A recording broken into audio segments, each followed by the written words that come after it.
अस्सलाम वालेकुम बच्चों। वालेकुम सलाम sir.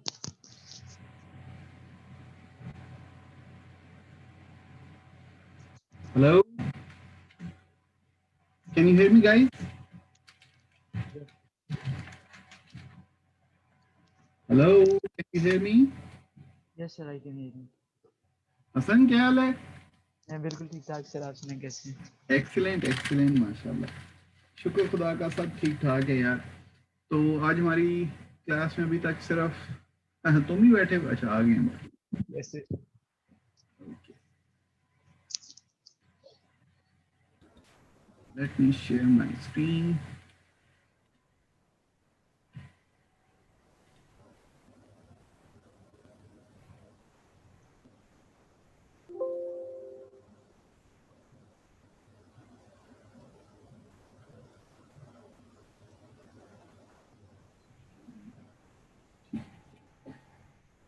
All right, so is everybody here already?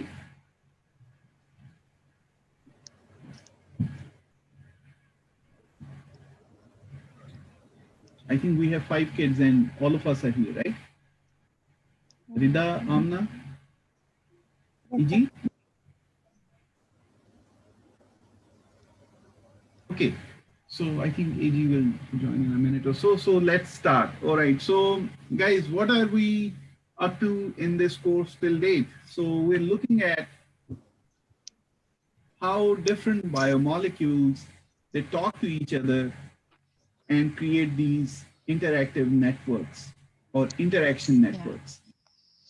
And we also learned that the property of a specific biomolecule might be significant in terms of biology, but in terms of the network, several newer properties are given rise to. So it is very important to also look at those properties at the network level. So for the network properties, you need to take either a topological approach, that is the analysis of the network at the structure of the network level, or dynamical analysis that you undertake over time, right? So if you add the time dimension, then you would want to do dynamical analysis of these networks. So we were looking at the topological properties of various networks and how we can look at them. Okay, to start with a bit of inspiration, I'm going to show you a small video wherein you will see what kind of applications exist for network-based medicine and how you can leverage the material that we are discussing towards real translational science, right? So let me know if you can hear the voice in the video. Network medicine is the application of network science to understand biological systems. Most of the major public health problems we face today, these are complex problems. These are things that are caused by many genetic factors, many environmental factors, and random chance. Network medicine recognizes that complexity, and rather than shying away from it, embraces it. One of the things that appeals most to people about network medicine is that it's such a collaborative science. Sir, the audio is not clear. I think it's lagging. You can't hear, Zena? Yes, sir. I think it's lagging. Lagging, all right. I'll have to see how to make it a bit better. Hold on. Microphone.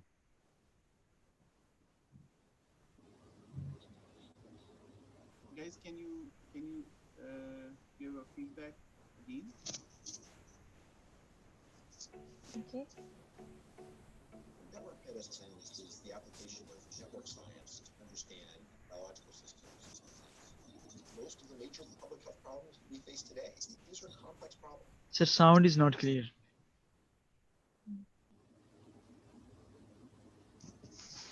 Check now. Things that are caused by many genetic factors, many environmental factors, and random chance. Network medicine. Getting better. Yes, yes, yes. Getting better. Okay. There you go. Network medicine is the application of network science to understand biological systems and disease. Most of the major public health problems we face today, these are complex problems. These are things that are caused by many genetic factors, many environmental factors, and random chance. Network medicine recognizes that complexity and rather than shying away from it, embraces it. One of the things that appeals most to me about network medicine is that it's such a collaborative science. It requires so many different kinds of expertise, different people you can learn from and work with. That's actually one thing I like the most about being in the field of network medicine is that someone like me who comes from a physics background can work with computer scientists and social scientists and doctors and molecular biologists, and we all come together to try to understand this very complex system, and we each have to bring our own portion of our knowledge to try to understand how everything's working together. I think network medicine is the frontier. It's the next unexplored territory. It's the place where the next great advances are going to come.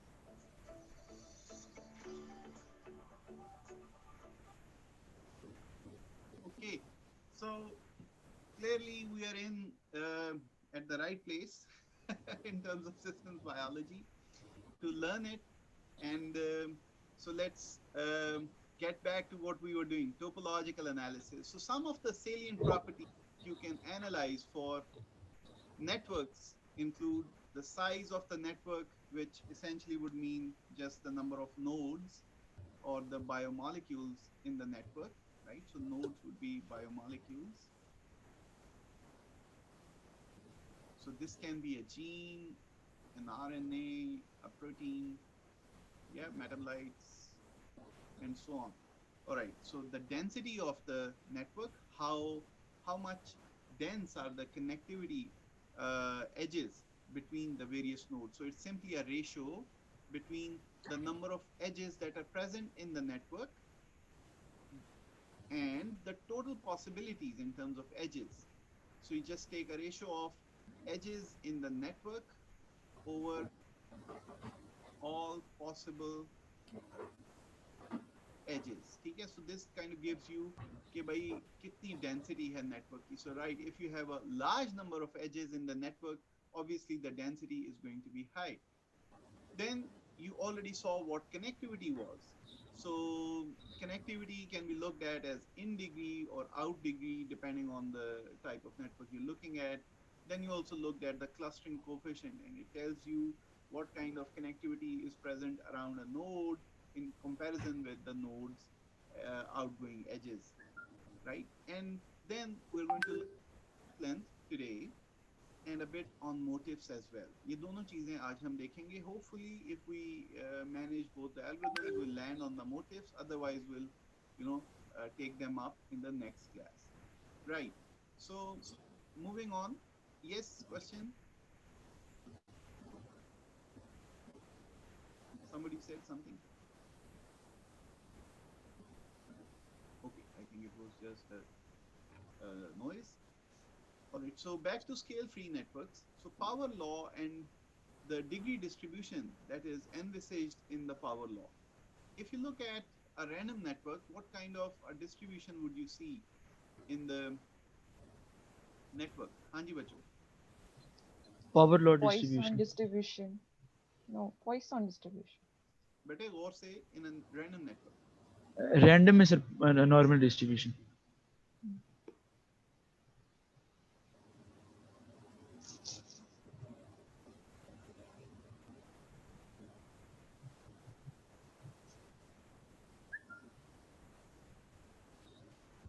Sir, we can't hear you.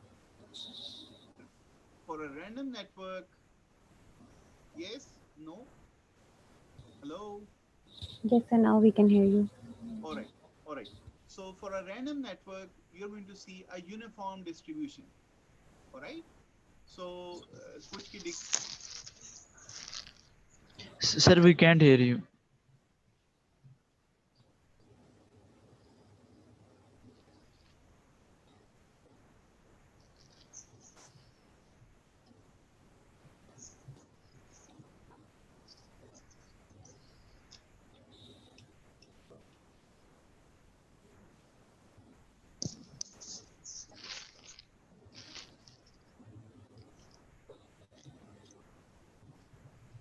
Can you hear me? Yes. Yes. Yes, now. Now Now we great. can hear you. Great. All right. So I was trying to ask you, what kind of a degree distribution would you see for a random network? Hmm. So the answer is uniform distribution. Anybody has any reservations on that?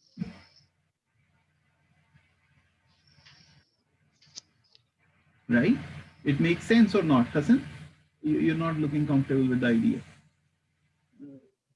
Yes, sir, random will make a uniform distribution. Exactly. Random में uniform होगा. अच्छा, what about network that is a scale-free network?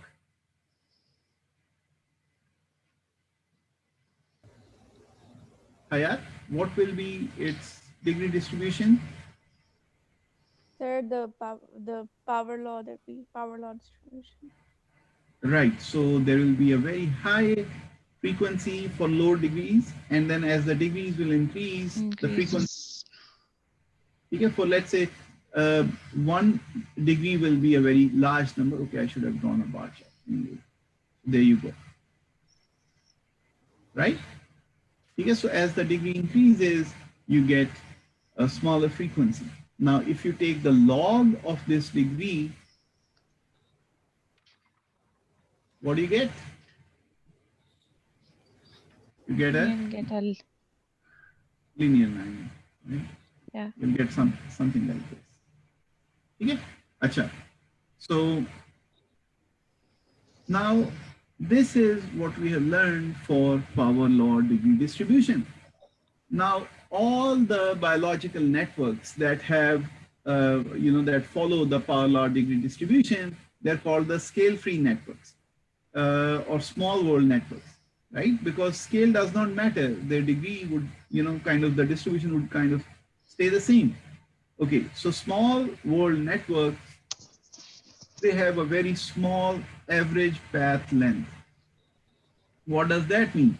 So the average path length would be the mean shortest node to node path, right? So your networks will not be very deep, right? They will be kind of shallow, right? You get it? Eh? No, sir. So this will not be the case. The connectivity for some of the, देखो आपके कुछ ऐसे nodes होंगे जिनकी connectivity बहुत ज़्यादा होगी, है ना? So Yes. if you had a network that was a linear cascade of, nodes, it will not follow the power law, right? Sir, kindly can you repeat this?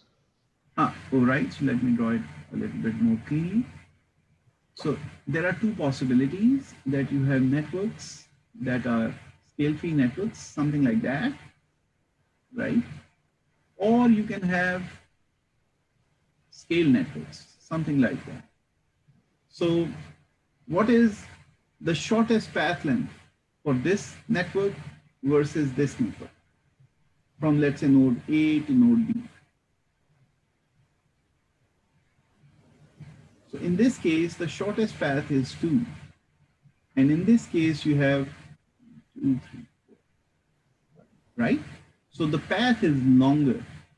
Why? Because here you can see A has a high degree, high connectivity, as compared to this situation wherein all the nodes have an equal degree. So this is not a scale-free network. This is a scale-free network, right?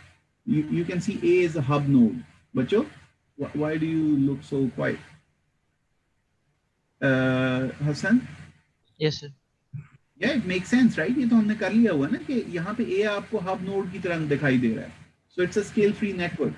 Degree distribution is not uniform. Here, the degree distribution is uniform for this network, right?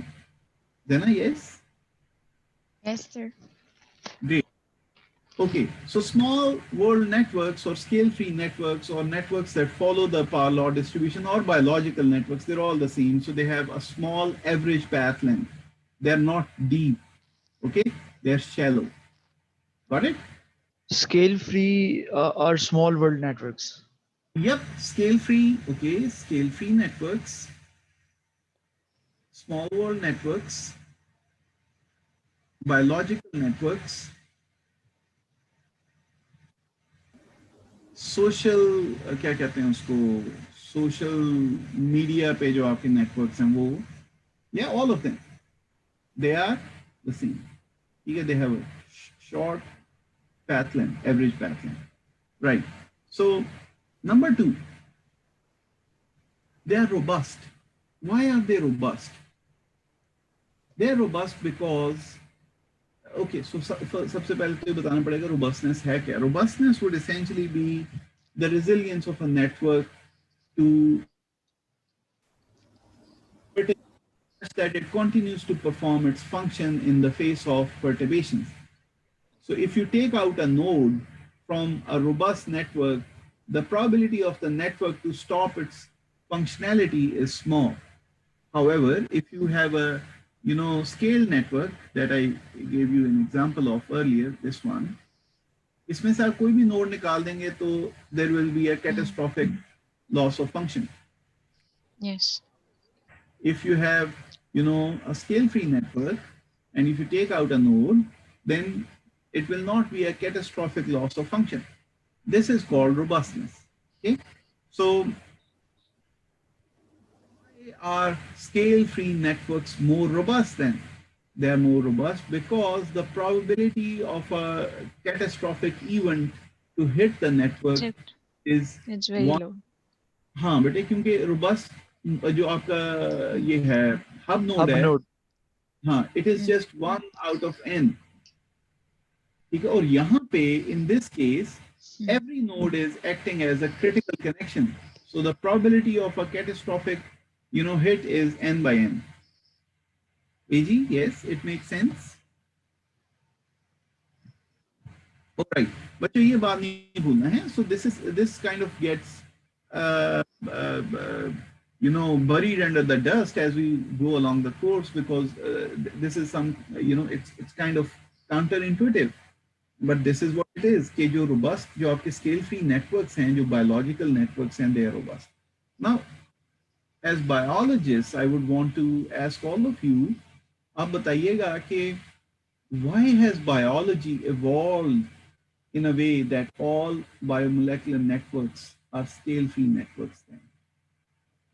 ताकि अगर एक node में फर्क है तो पूरी की पूरी चेन मतलब खराब ना हो जाए. एक हब नोड्स पे सारे डिपेंड करते हैं, इससे कैंसर होने के चांसेस कम है. और अगर मतलब जिस तरह हमने ये दूसरे वाला ट्री बनाया है, स्केल वाला ट्री बनाया, तो उसमें ये है कि अगर n by n प्रोबेबिलिटी ज़्यादा है नेटवर्क की फेल होने की, सो इसलिए नेटवर्क के फेल होने की प्रोबेबिलिटी कम होती है लिविंग सिस्टम में, क्योंकि they are robust network and they actually depend on a single hub which is very highly conserved. And likewise, just to add, if the system would have been in a different way, like again every mutation would have an impact, then I think even a minor mutation in any type of the protein will result in the onset of cancer. So you cannot have like every protein is not equally important in a cell. There are only few hub proteins whose mutation could be drastically lethal. Very well said, both of you. So, shabash. The idea behind evolution of scale-free networks, therefore, is to store the function, to keep the function in a secure node. And then nature has also evolved in a way कि जो आपके hub nodes होते हैं, they are, they are protected in multiple pathways. Highly conserved. Such that, so number one, scale-free networks से function conserve किया गया. And secondly, जो hub nodes हैं, उनकी further, they are, protected by their presence in multiple pathways, such that, जिस तरह ज़ैना ने कहा है कि एक single mutation से catastrophic या lethal वो mutation ना हो, ठीक है? So this is a very important concept, बच्चों. This is one of the key concepts behind systems biology. अब आपके लिए हर node equal नहीं है. Some nodes are more important than others, depending on their position in the network. Okay, great. Now, moving on. So the third thing that you need to really see is hierarchical modularity. Okay. So what does hierarchical modularity mean? So again, in evolution, nature has not only protected hub nodes, but it has also protected function by creating modules out of scale-free networks. So typically, if you look at biomolecular networks, you would see clusters of networks that are connected together. Each cluster is a module, a functional module. It performs a specific function, right?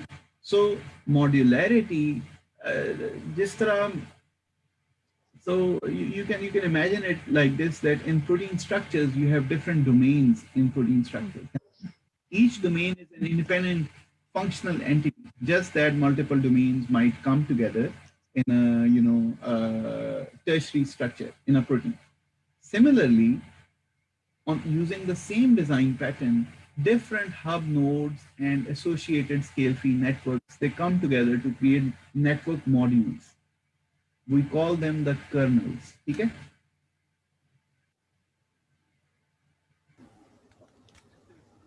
A network kernel, right? So these different modules that dictate function.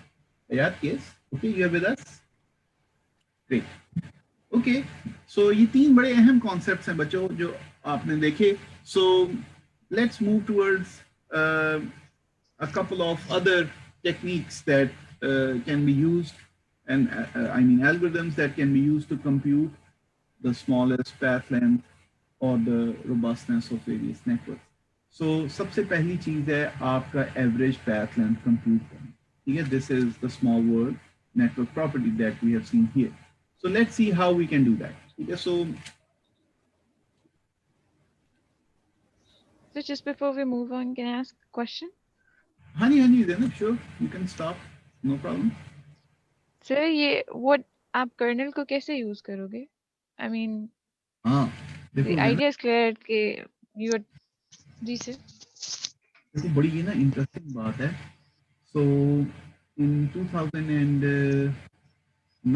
8 or 9, there was a paper in Nature Signaling, Science Signaling, and it was talking about analysis of very large networks, and out of the very large networks, biological networks, of course.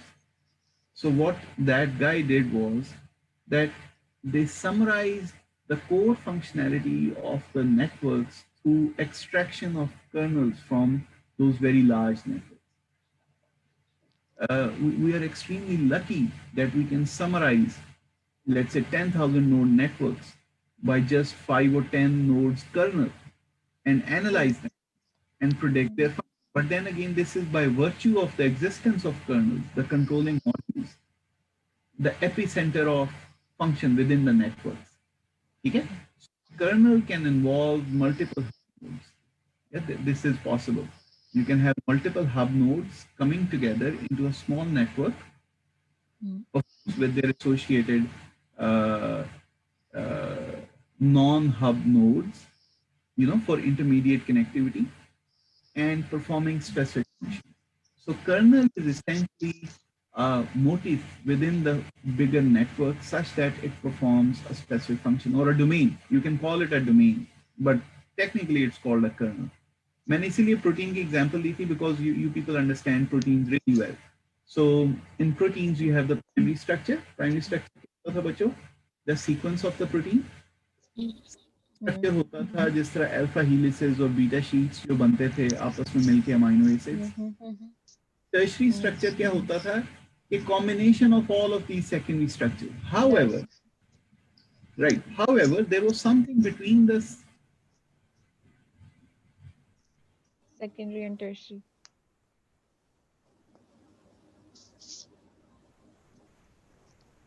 So, however, there is something between the secondary and tertiary structures. We call them the motifs or domains.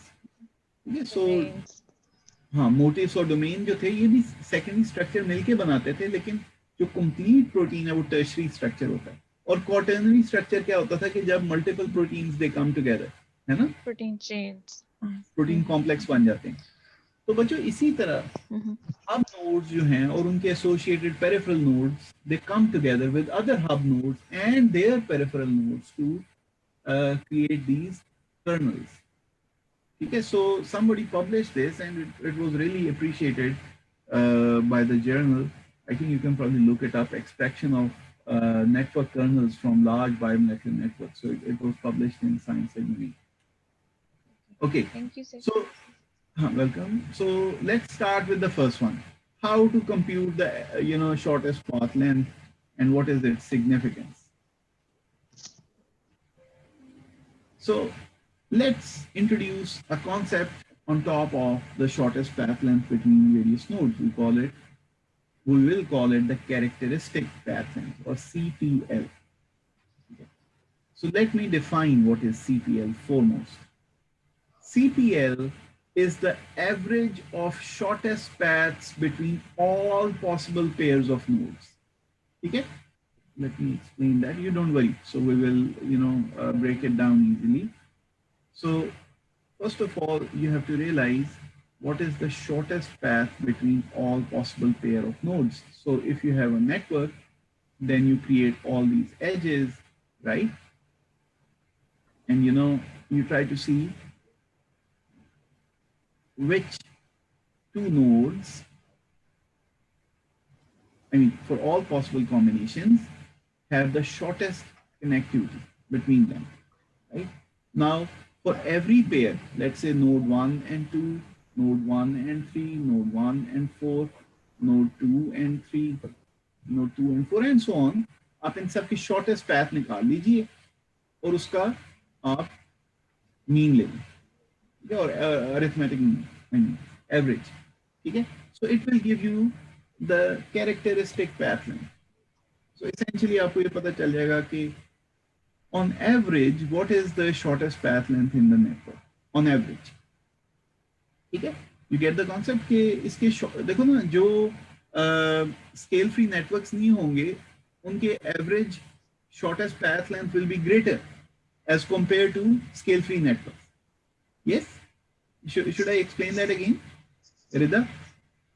Yes, sir. हाँ रिदा, देखो मैं ये कह रहा हूँ कि जो scale free network होंगे, उनकी shortest path length will be smaller between nodes as compared to scaled networks जिसकी shortest path length between nodes ज़्यादा हो. ठीक है, agreed? Yes, sir. तो यहाँ पे so this is a 5-node network, ठीक? And this is also a 5-node network. Well, ज़्यादा होगा थोड़ा सा, but anyway. अच्छा, so what is the shortest path length between this node and this node, बेटे? A and B के दरम्यान बताओ.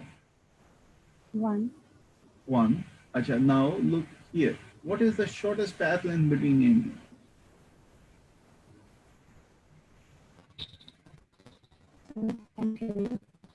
5. Rida, hello, can you hear me, guys? Hello, am I there? Yes, sir. Yes, sir.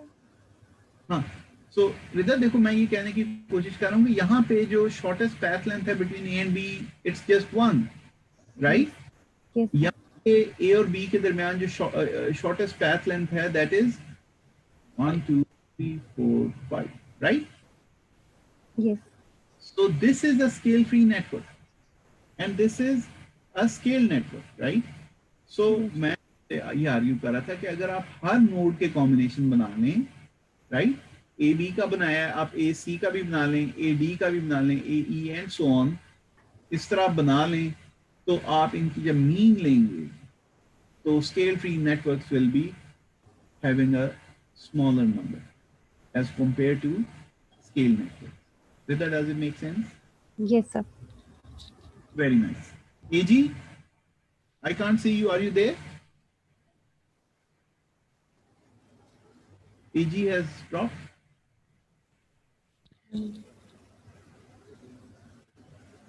Fazila or AG, I can't see you. Sir, AG is here. Fazila is also here. All right, bacho. So moving on. Sir वो एक question है sir, हम मतलब वो all possible combination बनाएंगे, फिर उनका average लेंगे, जिस तरह 1 + 1 + 1 और टोटल पे डिवाइड, यानी सिंपल अरिथमेटिक मीन. हाँ जी. Okay sir. This will be the characteristic path length. So for that, you will have to find out the shortest path between the two nodes, है ना? Characteristic path length compute करने के लिए आपको हर possible combination of nodes के दरमियान shortest path length निकालनी है. और फिर आप जब सबकी निकाल लेंगे तो फिर आप उनका मीन ले लेंगे. Everybody who understands this, raise your hand. Acha, who does not understand? Raise your hand. Who does not understand? Blue hand, please. Okay, why can't I see the other kids? Fazila, AG, can you get what we just discussed? Yes, sir.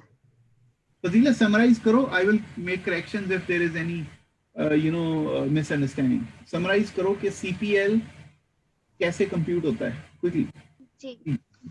For example, we have 3 nodes in a scaled network. Okay, so there are 3 nodes. So for example, A, B, C are the nodes. So उसमें हमारी जो A और C की length है, it will be 2. Okay, तो path length 2 होगी for A to C. और for example, अगर हम scale free network लेते हैं, तो उसमें अगर for example के फिर से 3 nodes हैं, मतलब B और C जो है वो A से connected हैं directly, तो average मतलब जो shortest path length है that is 2. ठीक है. So scale free network में जो characteristic path length है वो shortest है और scaled network में वो ज़्यादा होती है scale free network से. Good. अच्छा, अब फजीला इसमें ये ऐड करो कि देखो for computing the characteristic path length, what do we need to compute foremost? Sorry? For calculating the CPL or characteristic path length, what do we need to compute as a first step? What will be all the lengths, मतलब सारे nodes से लेके हर node की path length हम calculate करेंगे और सबसे shortest लेंगे. Very good, शाबाश बेटे. हम हर नोड की दूसरे नोड के साथ शॉर्टेस्ट पैथ लेंथ कंप्यूट करना चाहेंगे और फिर आखिर में उसका मीन लेंगे, ठीक है ना. लेकिन अभी हमने शॉर्टेस्ट पैथ लेंथ कंप्यूट करना सीखी नहीं है. उसके लिए एल्गोरिथम है that is called Dijkstra's algorithm. ठीक है. So Dijkstra's algorithm was it's an old algorithm, but anyway हमारा पर्पस इस कोर्स का ये है कि हम जो बेसिक कॉन्सेप्ट्स हैं उनको स्ट्रेंथन करें. Obviously, there are many improvements over this algorithm, many optimizations. Okay, so we are not interested in them for now. For now, we are only interested in the concept. Concept ये है कि CPL compute करने के लिए हमें shortest path length चाहिए between various nodes, और उनको compute करने के लिए Dijkstra's algorithm comes to our rescue. Now, this actually, the idea came from a town in Russia, Königsberg. So what happened was that in that city, there was this river that was passing through the city, and there were 7 bridges on that river with a small island in the middle. So the idea was, how can one pass over each bridge without doing it twice, such that you can go over all bridges. So this was considered as the first paper in graph theory, and this is where Dijkstra's algorithm was built to address this problem. So in Dijkstra's algorithm, how do we initiate the process of finding the shortest path length between 2 nodes, A and let's say start and end, right? So from the start node to the end node, you have to find the shortest path length. So Dijkstra's algorithm then, it solves the single source, that is the start node, shortest path problem by finding the shortest path from a single source to all nodes in the network in both directed and undirected networks, as well as weighted and non-weighted networks. The approach is iterative such that her node से दूसरे node पे जाते वक्त the algorithm remembers कि मेरी cost क्या थी इस नोड से दूसरे नोड पे जाने की, और you iterate over all the nodes, and at the end of the day you have collected the shortest path. Okay, I will give you an example right away, so don't worry about how that will be done. So during each step, during each iteration, you maintain the shortest path to each intermediate node, ठीक है, ताकि आपको memory में रहे कि shortest path क्या था जहां पे आप पहुंच चुके हैं. However, it's a greedy algorithm because you have to look at all possible solutions, and that costs a lot computationally. However, the good thing is that you always find the shortest path. So जैसे जैसे आपके network बड़े होते जाएंगे ना, Dijkstra's algorithm की cost बढ़ती जाएगी. So that's why we call it the greedy algorithm. So don't you worry. Let's start with a flow chart. Pseudo flow chart. Where is it? All right. So the first step is you initialize a distance value to each node. Okay, what is the cost of traveling from node 1 to node 2? A से B के ऊपर जाने के लिए आपको cost क्या है? Because in bigger networks, this cost is going to get accumulated, right? For various nodes. Okay, so you specify this cost at every edge, and you set D to 0 from the start. ठीक है, so यहाँ से आपने जब शुरू करना है, so this will have a value of 0, and all other nodes will have a value of infinity from it. ठीक है, and you have the weights on top of the edges here.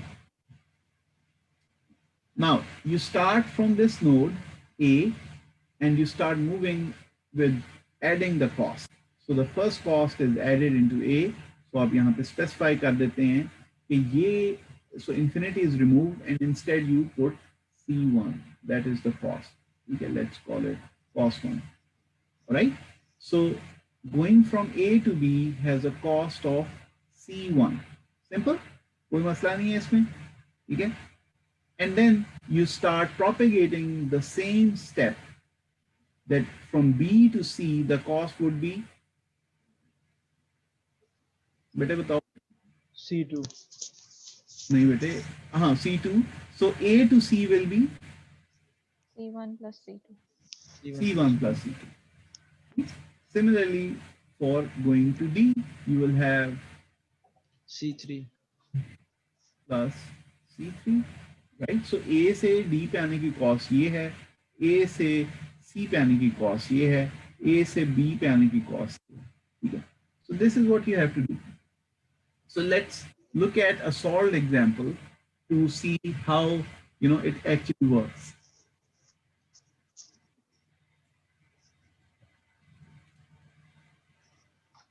So here is a sample network for you, and as promised, we have D mentioned on all edges. The cost क्या है हर step की, right? Fazila, yes? Yes, sir. और हर node को आपने number दे दिया है, ठीक है? हर नोड नंबर्ड है, और आपको पता है आपने शॉर्टेस्ट पाथ किसके दरमियान निकालना है, फ्रॉम स्टार्ट टिल एंड. ठीक है, this is the problem. Obviously जब आप S से T का निकाल लेंगे तो फिर आपने ये काम अगली दफा क्या करना है. देखो CPL निकालने के लिए आपने क्या करना है फिर अगली दफा,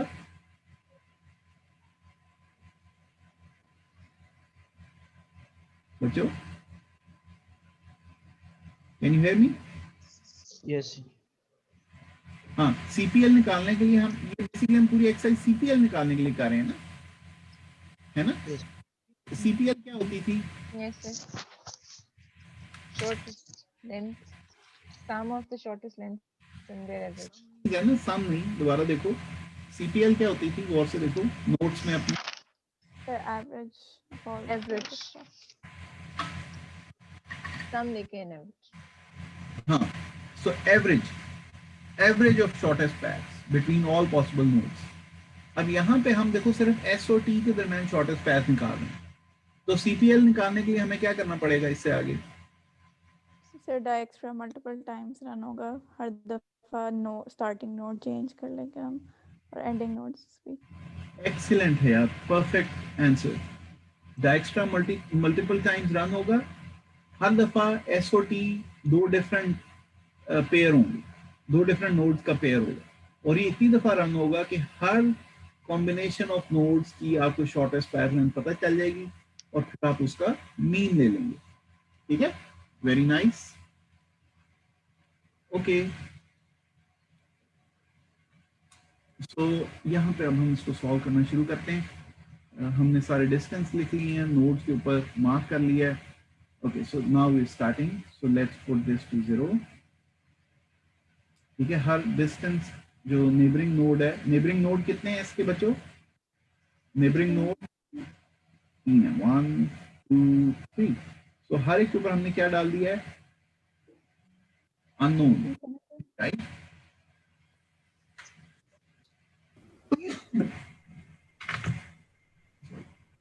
ओके, सो अब हमने देखना है कि अगर स्टार्ट नोड हमारा ये है तो हमारा जो नेबरिंग नोड्स हैं वहां तक पहुंचने की कॉस्ट क्या होगी। तो हमने सिंपली जो एजेस के ऊपर हमने कॉस्ट लिखी हुई है यहाँ पे हम उसको स्पेसिफाई कर देंगे। तो यहाँ पे इंफिनिटी को रिमूव करके क्या लिख देंगे? 15 14 9, राइट बच्चों? ठीक है, ओके। चलो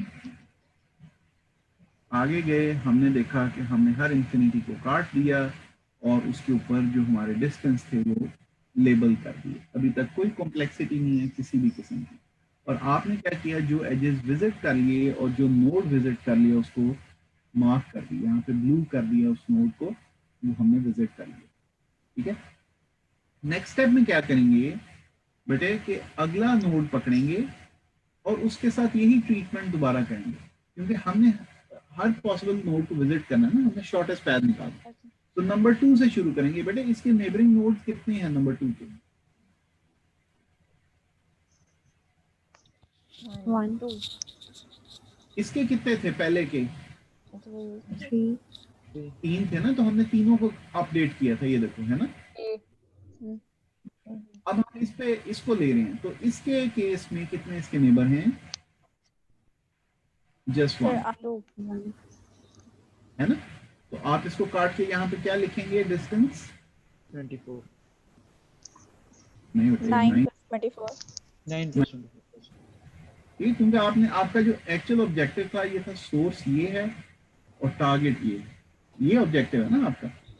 हमने सोर्स से टारगेट हमेशा फासला निकालना है। अच्छा, अब आपका ये वाला नोड भी कवर हो गया। ठीक है, यही काम आपने नोड नंबर 6 और नोड नंबर 7 के साथ भी करना है। ठीक है, नोड नंबर 6 के कितने नेबरिंग नोड्स हैं बेटे? 3। हाँ 3। अच्छा मुझे यहाँ पे बताओ 9 + 24 जो था दैट गिव यू व्हाट? 33। ठीक है, अब ये नोड भी क्या है, ये नोड भी हो गया है। अब ये वाला देख लें फजीला। यस, नंबर 6 देखें।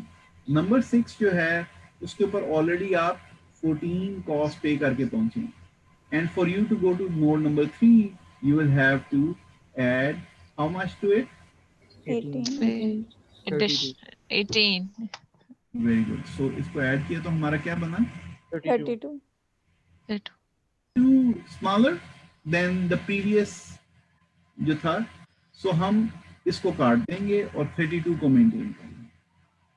देखो ना, आपके पास स्टार्ट से लेट्स नोड नंबर 3 तक पहुंचने के लिए कॉस्ट 33 भी आई है, 32 भी आई है। हमारा ऑब्जेक्टिव क्या है कि हमने शॉर्टेस्ट पैथ लेना है, तो हमने 33 को इसलिए एलिमिनेट कर। ठीक है, हाँ जी बेटे बिल्कुल सही। अच्छा, अब देखो बच्चों 6 से हम नोड नंबर 5 पे भी तो जा रहे हैं ना। हमें नोड देखने होते हैं ना जो नेबर होते हैं, है ना। तो नोड नंबर 5 पे जाने की क्या कॉस्ट हो? 44। Very good, 44। और 7 पे जाने की कॉस्ट क्या हो जाएगी? 44। सर अपडेट नहीं करेंगे। 5 as it is, right? 15. 23 हो जाएगी, है ना। 5 + 14 है ना। Yes. What am I writing? Hold on. Oh, I misread the number.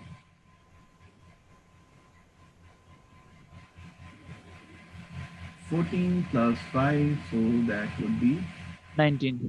19. अच्छा बेटे, हम मुझे तो पिछली कॉस्ट क्या थी स्टार्ट से 7 पे पहुंचने के लिए? 15, और थ्रू 15, कॉस्ट आई है 19, हम किसको मेंटेन करें? 19, 15, 15. हाँ 15, ठीक है। सो 19 को एलिमिनेट कर दिया, 15 स्टेज, ठीक है। हैप्पी, ठीक है ना। हमने शॉर्टेस्ट निकालनी है ना बच्चों, लॉन्गेस्ट नहीं निकालनी, ठीक है, otherwise we might have to reverse the order. So अब 15 मेंटेन हो गया। Alright, so let me clear this up.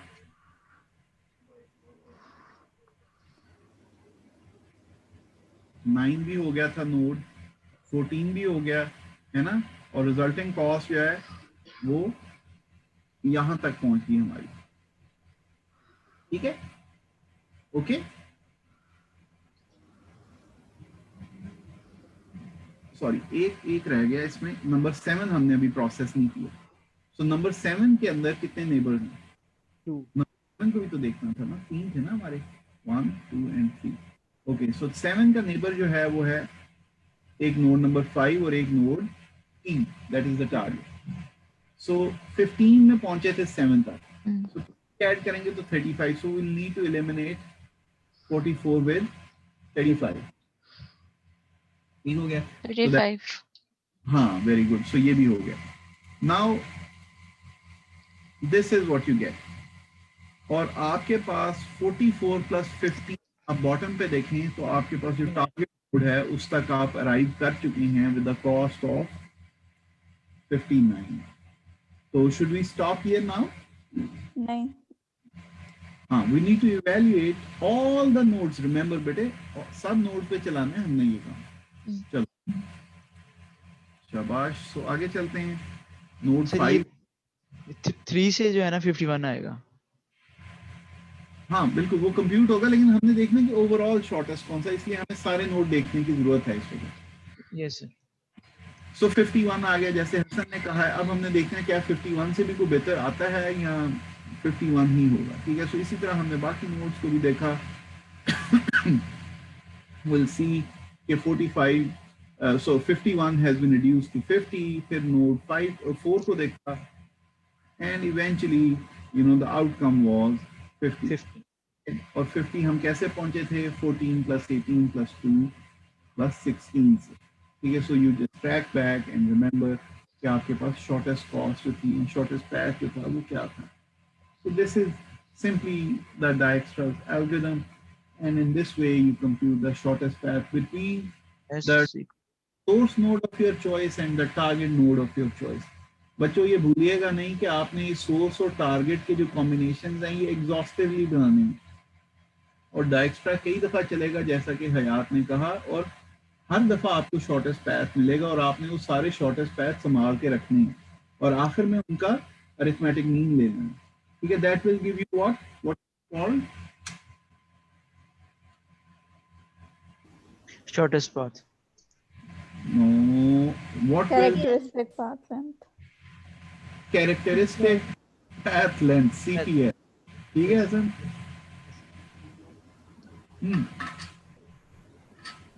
Very good. So I think we are making decent progress. अच्छा, now अब हमने देखना है कि CPL कंप्यूट कर लिया, तो इसका असल जिंदगी से क्या ताल्लुक है? रियल लाइफ एग्जांपल कहाँ पे इसकी हमें मिल सकती है? So path length आपने कंप्यूट किए थे from a source node of your choice to the target node of your choice, right? So you were comfortable with that using Dijkstra's algorithm. फिर आपने देखना चाहा कि स्मॉल वर्ल्ड प्रॉपर्टी क्या थी, वो आपको पता चल चुकी है कि Pareto's लॉ फॉलो करते हैं, और यू नो रैंडम नेटवर्क्स में यूनिफॉर्म डिस्ट्रीब्यूशन होती है, और you know scale free networks में पावर लॉ डिस्ट्रीब्यूशन होती है। सो this is very important, the third point, the small world networks,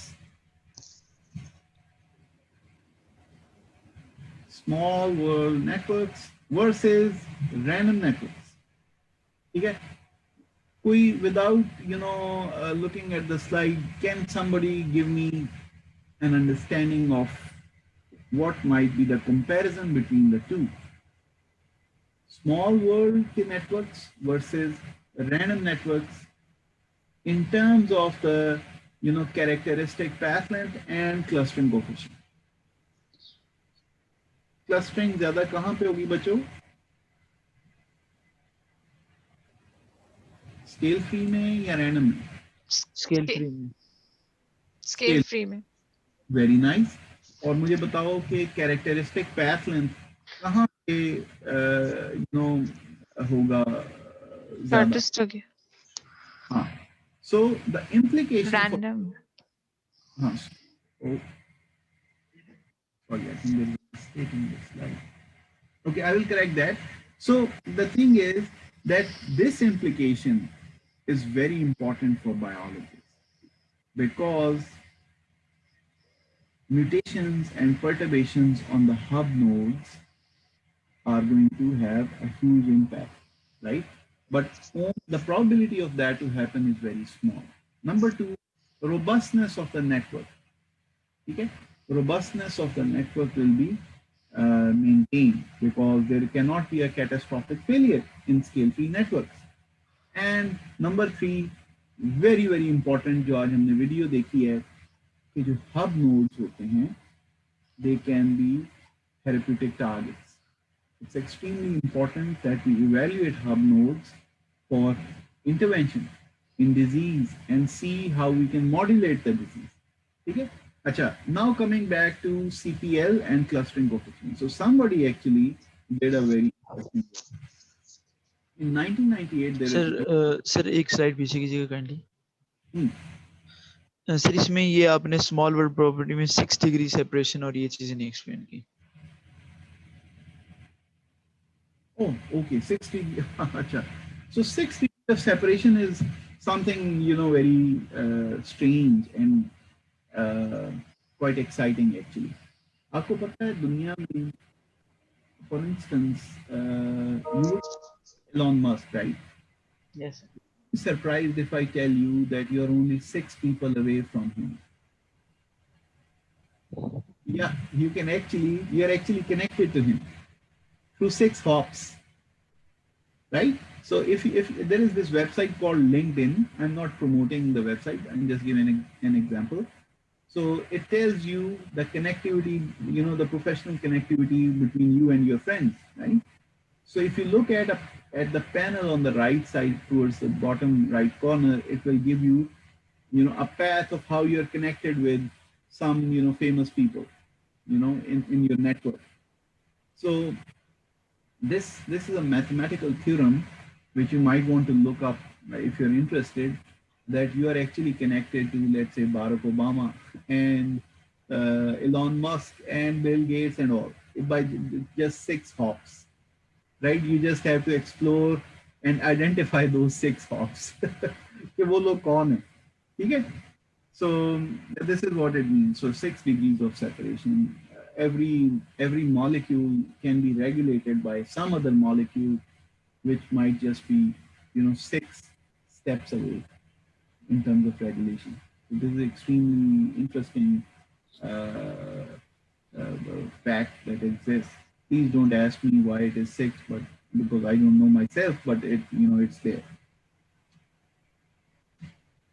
Okay. So moving on, so there was this very interesting paper in Nature in 1998. So Watts and Strogatz, what they did was they created random networks. बहुत सारे उन्होंने random networks बनाए और उनको compare किया with 3 different networks. The first network involved filmmakers and their followings. Number 2 was in fact filmmakers में उन्होंने देखा कि कौन सा बड़ा एक्टर है, क्या उसको कहते हैं सुपरस्टार, और उनके साथ किस ने बाकियों ने काम किया हुआ. The second one was the power grid, right? How power distribution grid is organized around various hubs within the grid. And thirdly, they looked at the biomolecular networks in C. elegans, which is a small organism. And you know what they did? कि उन्होंने random network generate करके उनको compare किया इन सब के साथ. And you know what they found out? कि as we already agreed, कि all 3 of them should ideally be scale free networks, है ना, राइट? ये बात आप सब एग्री करते हैं ना? फिल्म एक्टर, सोशल मीडिया वाली जो हमने बात की थी, हमारा जो सोशल सर्कल है, कुछ लोगों का इन्फ्लुएंस बहुत ज्यादा होता है, कुछ लोगों का बहुत कम होता है। अच्छा, फिर पावर ग्रिड्स भी आपको पता है ना, ग्रिड स्टेशन होते हैं पूरे शहर के दरमियान में होता है एक, so it's kind of a, you know, regulator, master regulator, call it a hub node if you want to. Yes. And then C. elegans is a biological species, so it's already, you know, established that biological networks, they are scale-free networks. So essentially all of them are scale-free networks. So what they did was they compared them with random networks, ठीक है, of equal size. So उन्होंने एक film stars का देखा कि वो किस तरह के कोवर्कर्स कौन कौन रहे हैं और उसकी कैरेक्टरिस्टिक पैथ लेंथ निकाली, ठीक है, कैरेक्टरिस्टिक पैथ लेंथ, और उसको रैंडम नेटवर्क की CPL से कंपेयर किया, एंड दे फाउंड आउट कि characteristic path length for the film actor network was larger than the random network's characteristic path length. They did this for, you know, power grid as well as the C. elegans network, and they found out a consistent behavior. Moreover, they looked at the clustering coefficient. Clustering coefficient क्या होता था बच्चों? The ratio between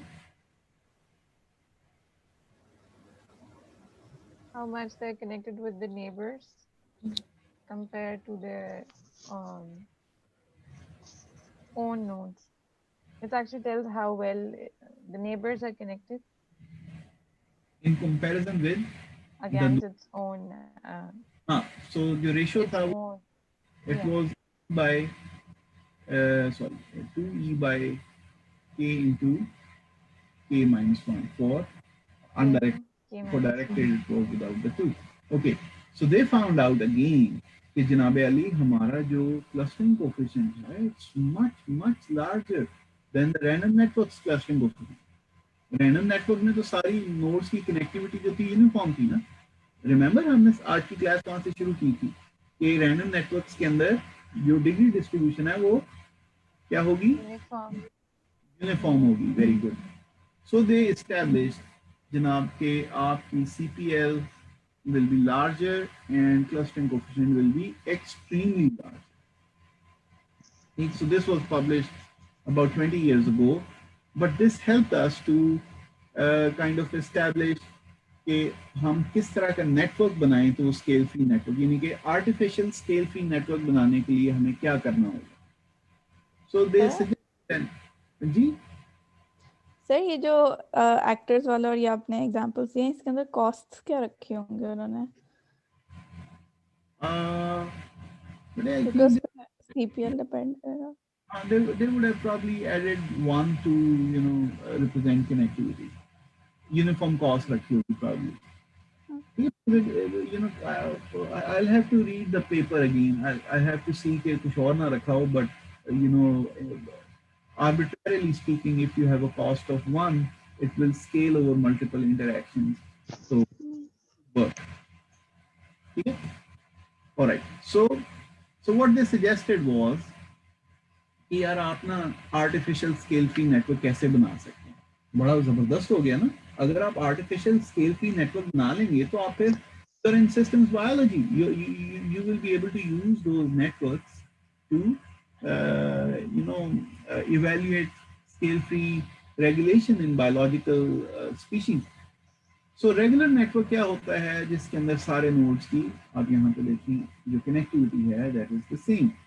For a small world network, some of the nodes are hyper connected, while in random networks, more or less, you know, everybody is equally connected.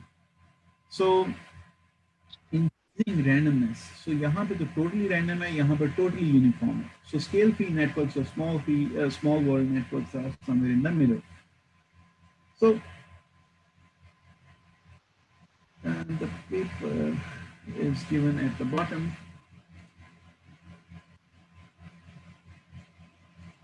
Sorry, my computer has crashed. Okay, it's here. So देखो इस paper से अगर आप इसकी पूरे paper की ना summary ये है कि अगर आप डिफरेंट नेटवर्क्स जनरेट करते जाएं और आप उनकी C और P जो है उसको कंप्यूट करते जाएं, सो C और L, so you will actually see a trend कि इंक्रीजिंग रैंडमनेस, जैसे जैसे रैंडम नेटवर्क ज़्यादा होता जाएगा, आपकी जो कैरेक्टरिस्टिक पैथ लेंथ है, it will start becoming small, right? And if you look at it carefully, there will be a point within this plot wherein the distance between L and C, so these guys are L, okay? This is L and these guys are C. So किस जगह के ऊपर आपका distance maximum है इन दोनों curves के दरमियान, है ना? There is this point in the middle wherein you the maximum distance between L and C. L minus C is maximum. ठीक हो गया? So this is precisely the position where scale-free networks exist. Amazing, isn't it? चलो, so अब सवाल पैदा होता है कि इस प्रॉपर्टी को max of L minus C को यूज करते हुए हम कैसे बनाएं scale-free networks, artificial networks, ठीक है? So हमारा टाइम इस वक्त है हमारे पास? Yeah, we have 15 minutes. Perfect for, you know, building a beta model. Acha, before I explain what this very simple algorithm is that helps us generate the scale-free networks, can we do a brainstorming session, please? And kind of, let me stop the slide. Let's talk to each other. Can you tell me, let's brainstorm and see के हम किस तरीके से कैसा algorithm बना सकते हैं जो हमें स्केल फ्री नेटवर्क बना दे. Suggestion, speak up everybody. Slide को छोड़ दें, वो मैं आपको सारी करा दूंगा, ठीक है? लेकिन हम ब्रेनस्टॉर्म करते हैं, हम खुद से नेचर का पेपर लिखते हैं, all be 20 years late, but never mind. ठीक है? किस तरीके से एक स्केल फ्री नेटवर्क बनाया जा सकता है जिसकी property max L minus C है.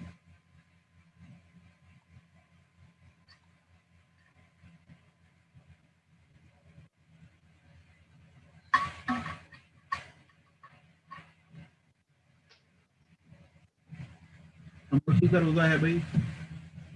So let me roll the ball.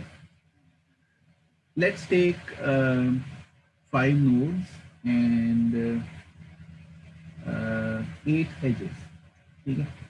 अब हमने इसको ऑर्गेनाइज करना है इन सच अ वे कि एक स्केल फ्री नेटवर्क बन जाए. देना.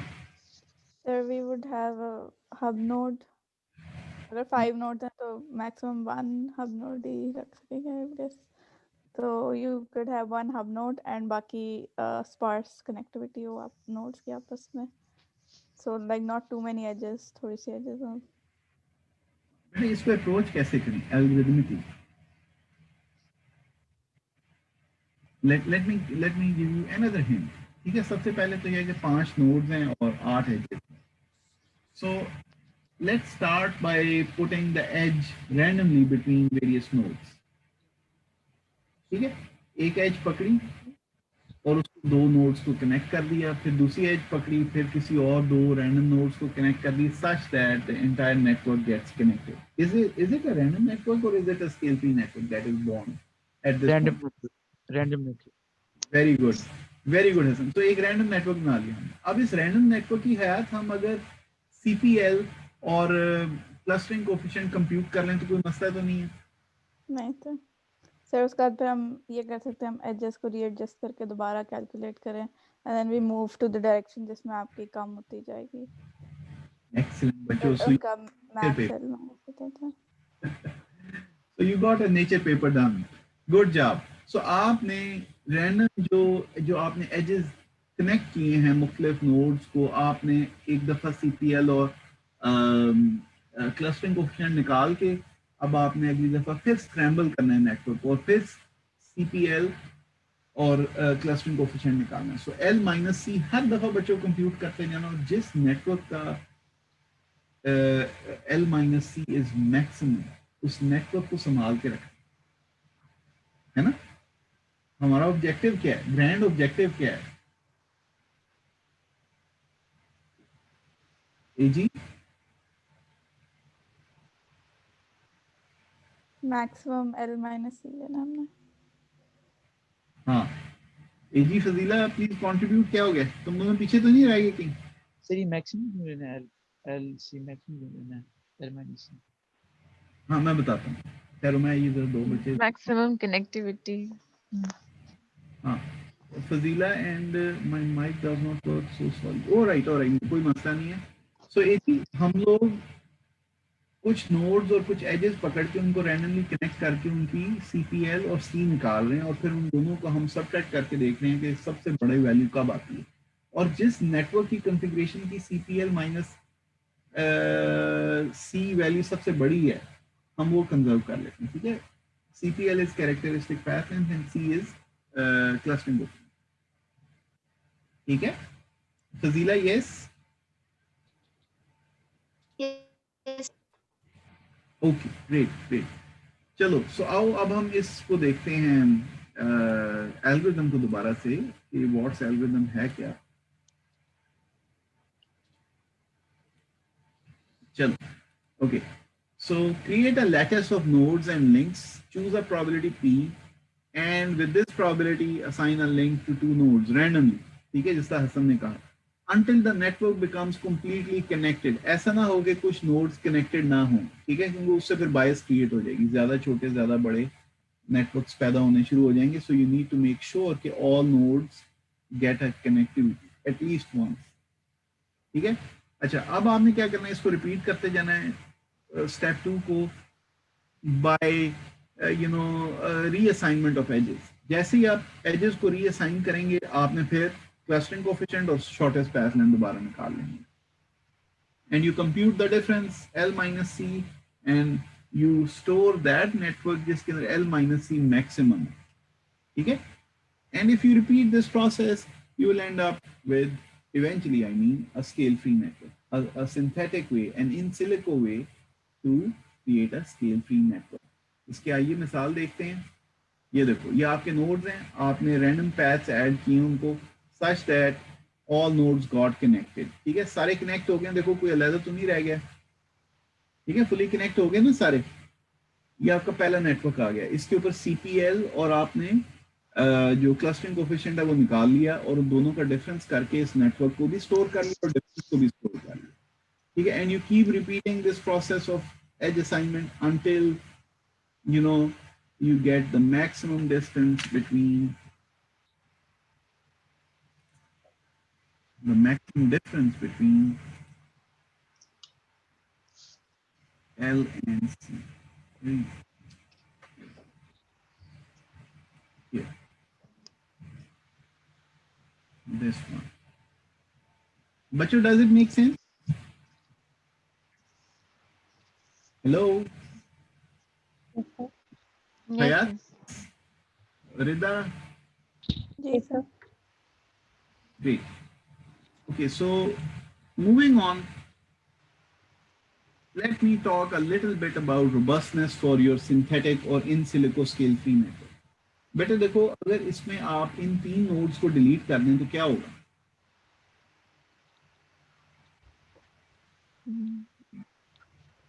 Catastrophic failure of the network, है ना? The network will be broken. ऐसे ही है ना, आपने सिर्फ 3 नोड डिलीट किए, है ना? लेकिन इन तीनों नोड्स के सिलेक्ट होने की probability is very small. So therefore, complex systems maintain their basic functions even in the presence of, node failure, mutation, error, random stochastic noise. Perfect? Right? Chalo, ठीक है. So for robustness and attack tolerance, देखो हमारी body में ना, ये रिदा can probably add, देखो रिदा तुम देखती हो पेशेंट एक्सप्रेशन देखती हो ना, तो तुम्हारे ओरल कैंसर वाले जो पेशेंट हैं उनमें टिपिकली कितनी म्यूटेशंस होती हैं?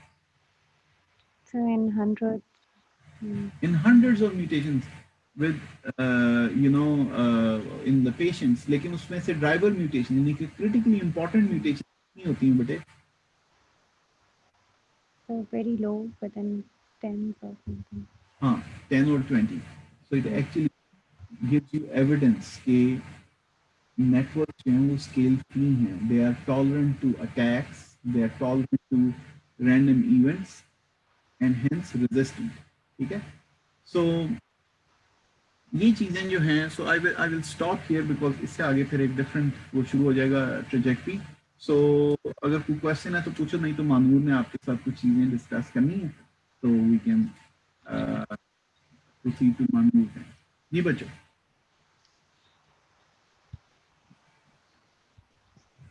Hassan, Hayat, Fazila, Rida, Jana, anything? Okay. So Manu, go ahead. You have the mic. Assalamu alaikum everyone, can you hear me? Yeah. Walaikum salam, yes. Okay, great. So I'm going to share the screen. So we're going to take a divergent role in this course, particularly with regards to the project.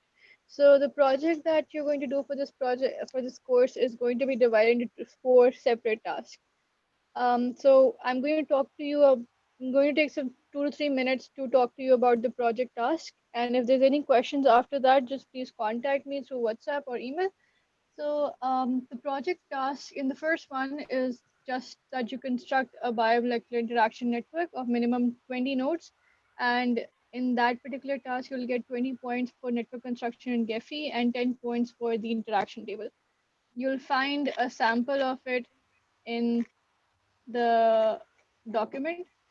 And also with regards to this particular task, so Zainab and Rida were able to submit this task, in an expedited way because they emailed us their task and cookie points, so they'll be receiving 0.25 cookie points each. So just make sure that you did do your task fast, because that promptness will be rewarded in this course. In the second task, you will be you will ask to analyze your network using different approaches and also the future implications of your network. This is something that you need to state as well as describe. So please note that this is 30 points. So finish up your answers according to the points that have given to the questions. And there's also a bonus task in which you can use your network to employ in Tyson and employ it in different conditions, such as a normal condition. Normal condition is one example. Again, if you want to go beyond that, that's up to you. And the third task is in which you will use your network to evaluate different types of therapies. So you will tell us how your network can be used in a therapeutic intervention situation, because that's why we make these networks and disease networks, in order for us to employ them in different situations in which normal wet lab conditions are difficult to use. In the fourth task, so we will be giving you a brief introduction of what multi-scale modeling is. So in multi-scale modeling, the biological systems are complex systems. They're multifactorial systems. They have different levels. For example, you have the network level, you have the protein level, you have the environmental level, and you have the entire cellular structure, and you have the organoids and tissues and whole organoid formation. So this will be, further into the course, you'll learn, a couple of things before this, so you'll able to, swiftly go into the multi-scale transition. But the fourth task is related to that. So if you want to discuss anything before completing your first task, just email me or WhatsApp me. These tasks have been distributed to a schedule. So in order to make things easy for you so that you don't get pressurized in the last few weeks of your exams, we have distributed these tasks into 4 separate weeks. So in the first week, which is going to be this week, you will be giving us your task 1 results by 29th of January. So on Friday, you will be giving us the results for task 1, and we will mark you accordingly on that particular task. And moving on to the second week, you'll finish up the second task and third and fourth and so on. So this will make sure that things don't pressurize you in the last. And usually होता ही है कि students end पे जाके बहुत ज़्यादा pressurized feel करते हैं और वो end पे जाके project को उस तरह enjoy नहीं कर पाते. So right now I'm guessing that you're relaxed right now. तो अभी आप आराम से कर सकते हो and you'll take full responsibility as well as learning from this particular exercise. So if you have any questions, again, you can email or WhatsApp me anytime. यहाँ पे मैं world में होती हूँ almost 24/7. So just yeah, that's about it. If you have any questions, let me know.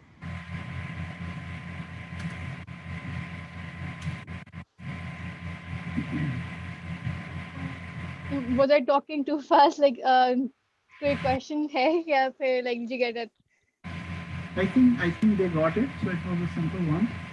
So ठीक है बच्चों, so we'll upload this on LMS, and we hope that you'll be able to keep up with the weekly evaluations and learn this very important